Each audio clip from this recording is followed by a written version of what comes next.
আমরা করবো রায়মানি প্রশ্নবিদ্যা 2024 সালের সেকেন্ড সামেটিভ ইভ্যালুয়েশনে 6 নম্বর স্কুলটা ইতিহাসের, ঠিক আছে, ঝাড়গ্রাম কুমুদ কুমারী ইনস্টিটিউশন, ঝাড়গ্রাম কুমুদ কুমারী ইনস্টিটিউশন। দেখো এই স্কুলের প্রশ্ন উত্তরগুলো আমরা সলভ করবো। একের দাগে একটা বলছে আর্য সত্য হচ্ছে কি, বৌদ্ধ, বুদ্ধদের প্রধান নীতি ছিল আর্য সত্য।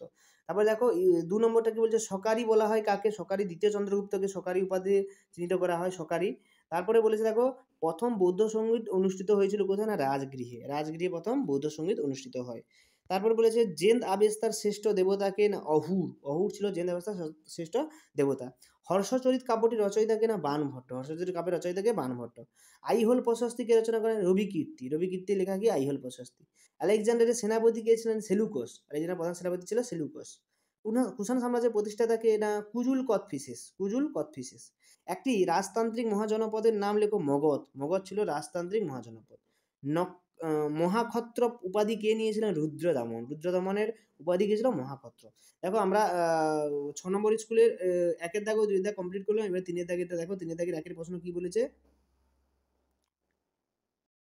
একেরটা কি বলেছে যে কুষাণ কারা। এটা আগেও প্রশ্ন ছিল, তোমরা দেখেছো আগের সেটগুলোতে, যে মধ্য এশিয়া থেকে কয়েকটি যাযাবর গোষ্ঠী পশ্চিম দিক থেকে চলে আসে, বর্তমানে আফগানিস্তান হয়তো উত্তর পশ্চিমে অবস্থান করেছে।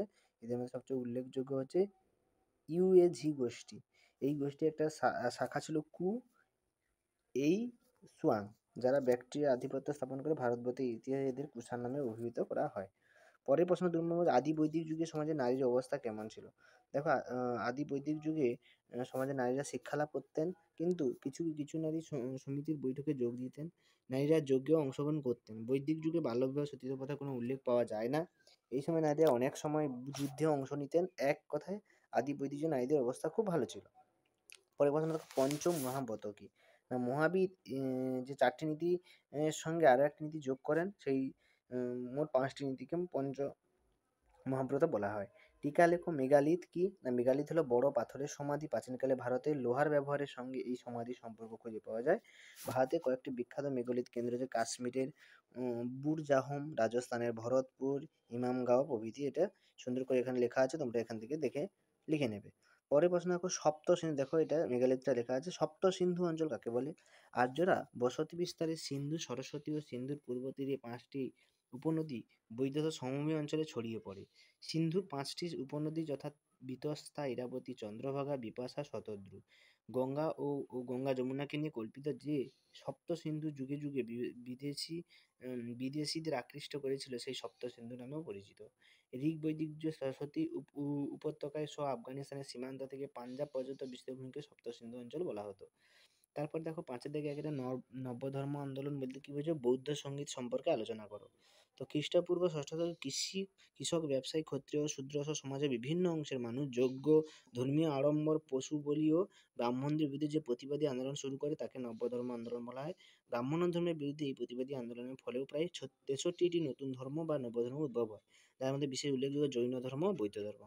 তারপর দেখো বৌদ্ধ ধর্ম সম্বন্ধে বৌদ্ধ সঙ্গীত দিয়েছে এখান থেকে, প্রথম বৌদ্ধ সঙ্গীত, দ্বিতীয় বৌদ্ধ সঙ্গীত, তৃতীয় বৌদ্ধ সঙ্গীত, তারপর চতুর্থ বৌদ্ধ সঙ্গীতও দিয়েছে। পরের প্রশ্ন দেখো, শেষ মুঘল সম্রাটকে আর গুপ্ত সাম্রাজ্য সম্পর্কে জানবো। শেষ মৌর্য সাম্রাজ্য হচ্ছে কি বৃহদ্রথ, মৌর্য সম্রাটকে বৃহদ্রথ। আর শ্রেষ্ঠ বললে হবে সম্রাট অশোক, আর প্রথম হলে প্রথম চন্দ্রগুপ্ত, তাই তো, চন্দ্রগুপ্ত মৌর্য, সরি।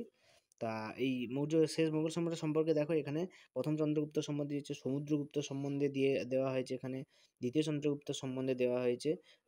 তো এখানে পুরো ডিটেলসে দেওয়া আছে। দেখো যে প্রশ্ন গুপ্ত সাম্রাজ্য সম্পর্কে। তো বিভিন্ন রকম গুপ্ত সাম্রাজ্যের বিভিন্ন যে কাজকর্ম, তারা কিভাবে বিশাল সাম্রাজ্য দখল করেছিল, তা এখানে সুন্দর করে দেওয়া আছে, তোমরা এখান থেকে সুন্দর করে লিখে নেবে। তো আজকের মতো এই পর্যন্ত। দেখা হচ্ছে পরের দিন পরের ভিডিওতে 7 নম্বর স্কুল নিয়ে আলোচনা করব। তো সকলের কাছে বলা, যে যারা চ্যানেল নতুন তোমরা সাবস্ক্রাইব করো, ভালো লাগলে লাইক করো এবং বন্ধুদের কাছে শেয়ার করো। দেখা হচ্ছে পরের ভিডিওতে, সবাই ভালো থাকবে।